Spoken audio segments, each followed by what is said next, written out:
This is Father Warner, and I'm coming to you from the terrace of our church building. I don't know whether you've ever noticed, but Jesus, as one commentator said, always ate his way through the Gospels. Meals were a very integral part of the life of Jesus because for the Jews, to be invited to someone's table meant that you were brought into their inner fellowship. I want to share with you some nice recipes that I cook. As you know that by profession, I am a chef. And so I've been sharing some very simple recipes, mostly in text format, but I thought I'd do a few videos. One of the favorites of everybody is a good fish curry. I am a Goan, my mother's a Mangalorean.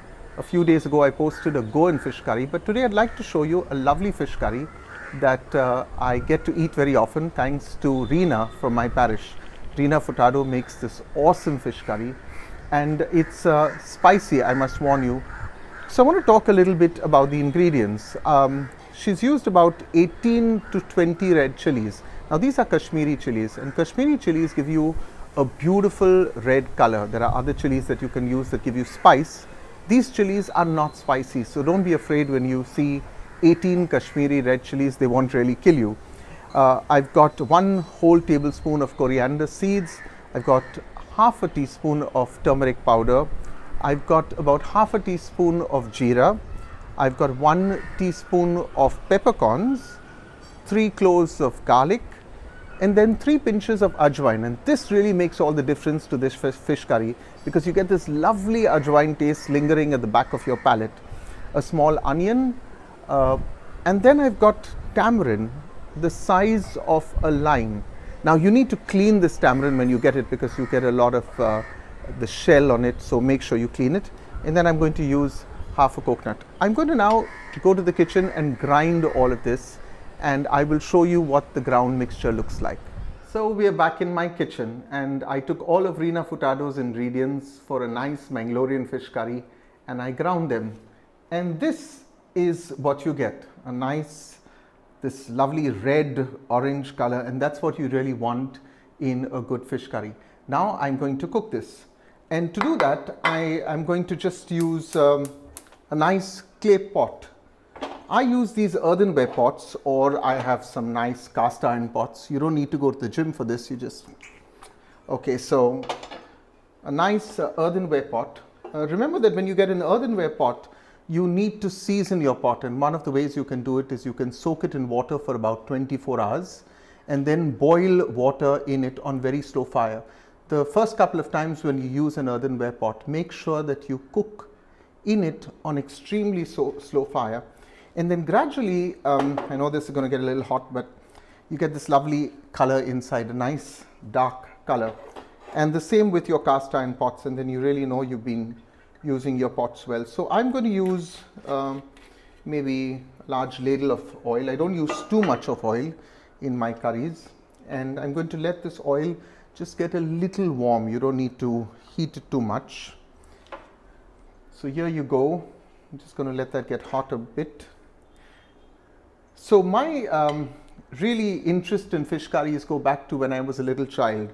My mom used to send me when I was, I think, in the 7th grade, off on a Thursday, which was the day off, to the fish market, and I would learn to bargain at that age. And then I would come home and she would ask me to make a fish curry, and I remember this, of course, is not my mom's, this is Reena's. So I'm going to drop this entire mixture into the oil, which is now nice and warm.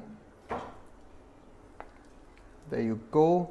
As you can see, it's almost equivalent to about 4 very, very large heaped spoonfuls of this, and I'm gently going to stir that all into the oil. Just let it all marry together into the oil.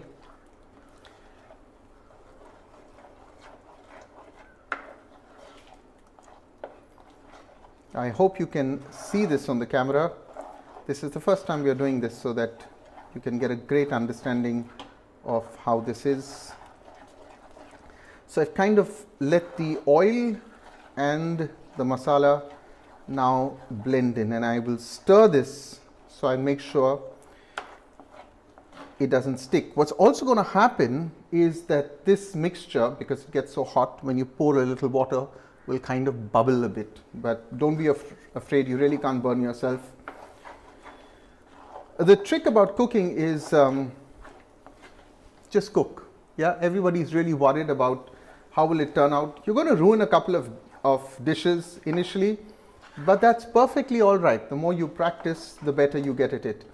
And for this fish curry that I'm making, you can also use this fish curry to cook your prawns, except that when I finish this fish curry, today I will add about 3 green chillies, and I will add about a teaspoon of ginger, chopped ginger, which I would not do if I was making a prawn curry. So as you can see now, this is sizzling a bit at the bottom.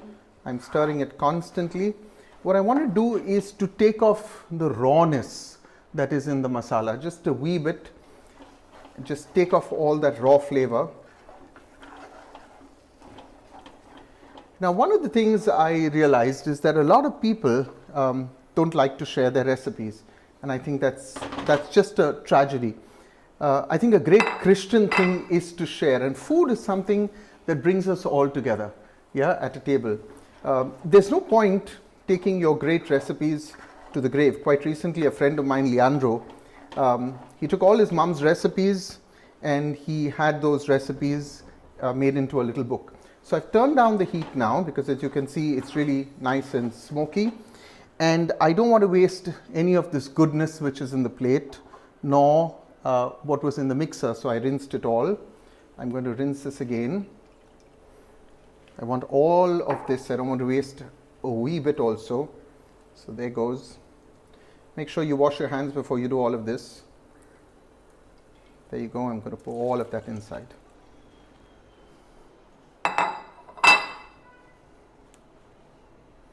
And then I'm going to stir it.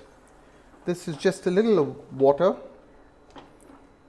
And now you can see how beautiful and nice and orange this curry is. I'm going to stir it a little more and add more water to this lovely masala.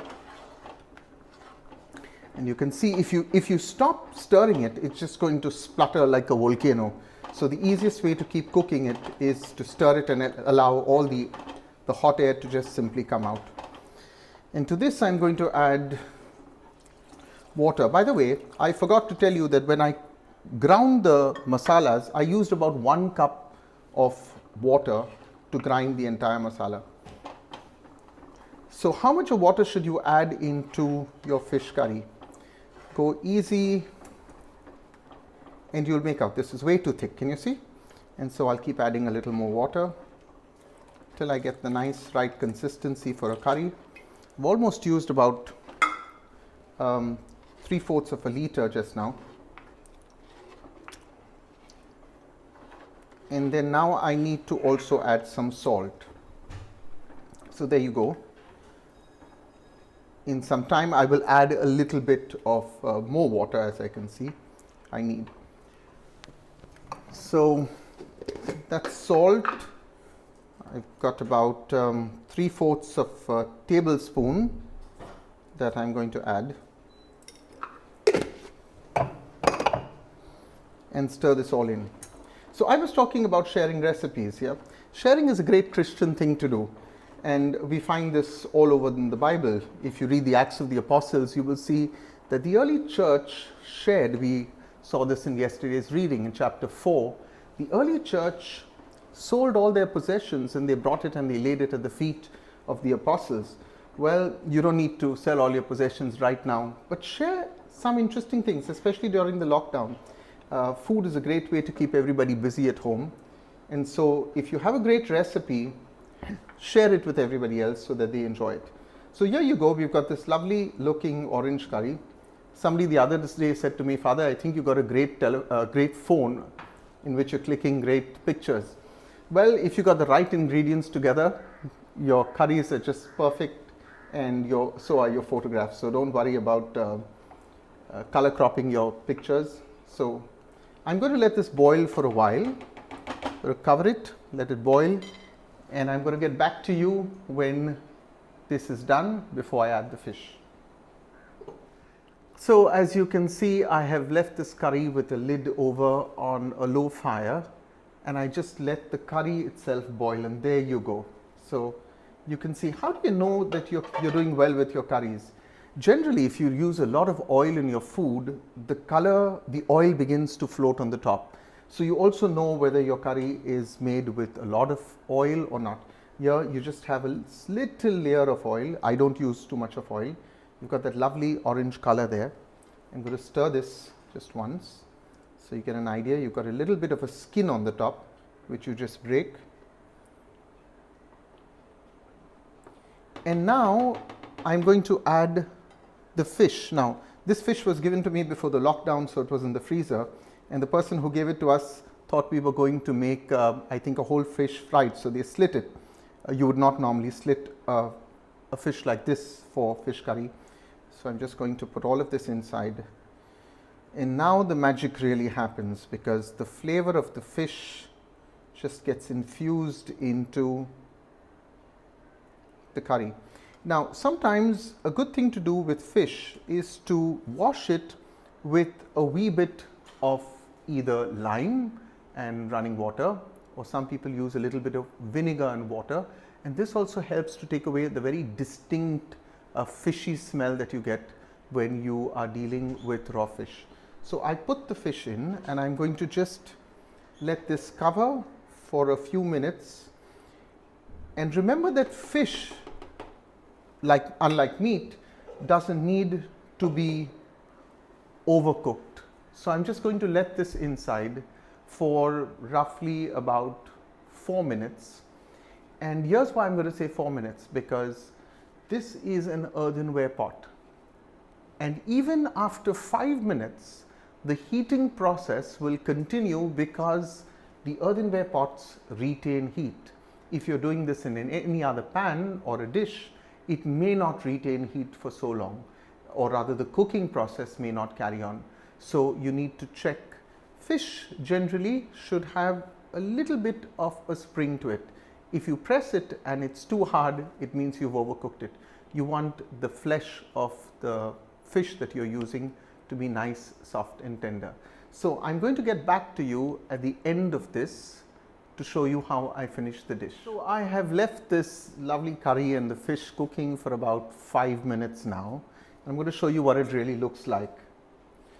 And there you go. You can see the oil is little floating on the top, and that's my fish nicely cooked. Now, as I said, because this is an earthenware pot, I'm just going to turn it off. But I'm going to finish this dish with about a tablespoon of chopped ginger. This cut is called a brunoise. When you take a piece of ginger and really dice it up, that's called a brunoise. And this is, believe it or not, this is quite a spicy chili, a curry with 18 chilies. But I'm going to add these because green chilies have its own twist to a great dish. And I'm going to let that simmer for just about a minute more, and then I'm going to turn off the gas. I hope you like this fish curry, and please thank Reena for this lovely dish, for sharing her recipe. And in maybe a few days' time, I will do one on a lovely sukha chicken curry for those of you who like it. So have a great day. God bless you, and enjoyed sharing this with you in lockdown.